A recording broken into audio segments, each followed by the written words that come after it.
자, 안녕하세요. 지난주 수요일에 유퀴즈에 조병영 교수님 출연하셨습니다. 리터러시에 대해서, 문해력에 관해서 많이 말씀을 해주고 계시죠. 문해력에 대해서 사람들에게 중요성을 강조하시고 그것이 우리 생활에, 우리 사회에 정말 중요하다는 것을 많이 얘기해주고 계세요. 유퀴즈 드디어 나오셨습니다. 그래서 최근에 문해력 관련된 문제들을 얘기를 해주셨어요. 그래서 제가 그 영상 다시 보면서 조금 리뷰를 하려고 합니다. 초반에는 이제 아무래도 단어, 어휘 지식이 부족한 부분에 대해서 얘기를 많이 하고 계신데요. 사흘을 4일이다 이렇게 생각한 경우라든가, 그리고 또 심심한 사과, 금일 이런 것들이죠. 도서관에 사서라는 분이 있잖아요. 근데 도서관 가정통신문에 사서 선생님한테 반납하라고 했더니 교과서를 사가지고 반납하는 일이 있었대요. 그러니까 어휘력 검사를 해보면요, 초등학교 3학년에서 6학년 교과서에 나오는 단어를 지금 성인들이 잘 모르거나 빠르게 떠올리지 못하는 경우가 있습니다. 그러니까 단어를 모르는 부분에 대해서 일단 경각심을 주신 거잖아요. 근데 읽기라는 것은 책을 읽을 때는 훨씬 국어보다 어려운 단어들이 나와요. 근데 이 단어들이 내가 저 단어 뭐더라? 이렇게 생각할 만한 시간이 없습니다. 읽어 나가야 되니까.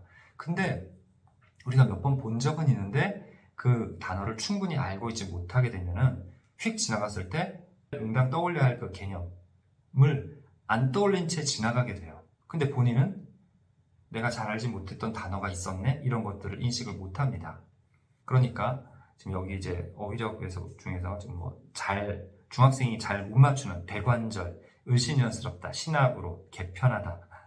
개편하다를 개편하다로 읽었대요. 오금, 샌님, 미덥다.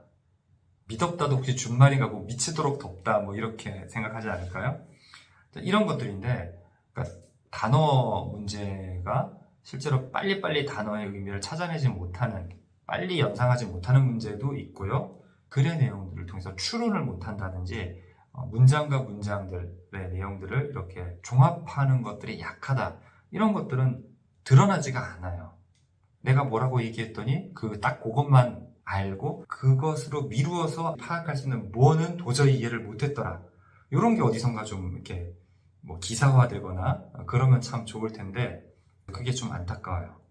또 중요한 얘기, 10대로만 항상 살 수 있는 것은 아니다. 그리고 윗세대가 갖고 있는 포지션이 있죠. 상급자라든가 교수님이라든가 또는 선생님이라든가, 그러니까 그런 쪽의 지식을 소통을 하기 위해서는, 그쪽을 흡수하거나 뭔가 같이 일하거나 이러기 위해서는 당연히 소통이 돼야 되는데, 그냥 무작정 저 사람들은, 저 나이 든 사람들은 왜 알 수 없는 말을 자꾸 써? 이렇게 얘기를 하면 기성세대를 우리가 이해해주기 위해서 우리가 배워야 된다는 게 아니고요. 이런 것들을 모르시는 분들, 그리고 그런 분들이 만약에 젊은 사람들이라면 자신이 모르는 것을 알고 있는 세계로 가기 위해서, 마치 외국 나가서 더 재미있게 여행을 하기 위해서는 그 나라 말을 조금이라도 알거나 물건을 살 수 있다거나 이래야 되는 거잖아요. 아니 손짓발짓 하니까 다 되더라. 그러면 해도 되지만 뭔가 맛있어요. 이런 말, 내가 서툴지만 안녕하세요, 감사합니다 말 배워서 하면 그쪽 사람들과 더 재미있는 여행, 나에게 좋은 즐거운 여행을 할 수 있잖아요. 그것처럼 내가 새로운 세상, 새로운 사람들을 만나기 위해서, 또 그 사람들에게서 많은 것들을 내가 배우거나 얻어내기 위해서는 그런 언어를 알아야 되는 게 당연합니다. 그렇기 때문에 여기서 지금 이야기한 어떤 다른 위치, 다른 역할로 살아가기 위해서는 그 언어를 습득해야 된다. 이런 조언을 귀담아 들으셨으면 좋겠습니다. 그리고 다른 영상에서 김영하 시인이 짜증난다라는 말이 모든 감정을 뭉뚱그려서 표현한다 이렇게 이야기를 했는데요. 저도 이걸 느꼈었어요. 그러니까 많은 상황들이 있잖아요. 그걸 그냥 짜증나도록 뭉뚱그려 버린 거죠. 그러니까 각각의 상황들이 어떤지에 대해서 잘 이해를 못하는 거예요. 우리가 어떤 글을 이해하기 위해서는 물론 그 글에 나와 있는 해당되는 그 단어를 알아야 되기도 하지만 이게 그렇다라는 거구나 하면서 어떻게 보면은 그 개념을 알아야 돼요. 무슨 말이냐면, 시를 이해할 때 시에는 정서가, 감정, 여러 가지 감정이 들어있다 이렇게 얘기를 하잖아요. 내가 알고 있는 감정이 단순하면 좋아, 나빠, 싫어, 짜증나 이렇게만 하면 그 시가 파악이 안 돼요. 그래서 굉장히 여러 가지 다양한 상황들을 그냥 다 짜증나요 라고 하는 학생들한테 그 슬픔에 대해서 한번 얘기를 해보라고 했었어요. 그게 꽤 오래된 이야기인데 슬퍼요. 슬픈 것도 그냥 슬픈 것밖에 없잖아요. 그렇게 얘기를 하길래 비통하다 아니? 애통하다, 통탄하다. 그러니까 들어는 본 적이 있는데 잘은 몰라요. 하지만 어떨 때 쓰니 이러이러한 상황에서 뭐 나라를 잃었다거나 이럴 때 통탄하죠. 비탄에 빠진 것도 그럴 수 있어요. 남자친구랑 헤어졌을 때, 차였을 때 비탄에 빠졌다라고 얘기하나요? 좀 그러기엔 너무 묵직하죠. 그러니까 묵직한 사실들, 상황에서 비탄에 빠졌다, 통탄하다 이런 말을 쓰는 거죠. 애통하다는 건 언제예요? 그것도 상황도 다를 수 있지만 그 어떤 감정의 색이라는 것들이 달라질 수가 있잖아요. 또는 어떠한 상황에서 슬픈 것, 어떠한 경우에 슬픈 것 이런 것에 따라서 이런 슬픔에 빠져 있을 거야 라고 하는 게 달라지잖아요. 그러니까 그것의 간단한 그 구분이 바로 단어입니다. 그것을 표현해주는 어떤 단어들. 마찬가지로 여러 가지 개념들이 있는데 그 개념을 간단하게 마음속에 이렇게 활용할 수 있게끔 해주는 것들이 개별 상황에 대한 적절한 단어들인 거예요. 자, 그렇기 때문에 그런 것들을 짜증난다로 퉁쳐버리면 안 됩니다.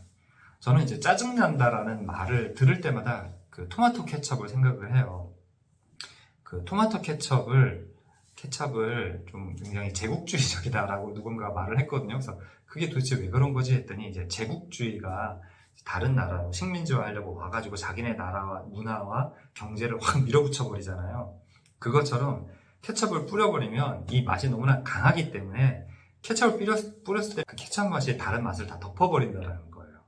그렇기 때문에 자, 그것처럼 짜증난다는 말도 다른 여러 가지 다양한 상황들을 다 덮어버리는 거죠. 케첩을 좋아하시는 분들인데 핫도그 같은 데 뿌리면 당연히 케첩 없는 핫도그가 말이 됩니까? 말 안 되죠.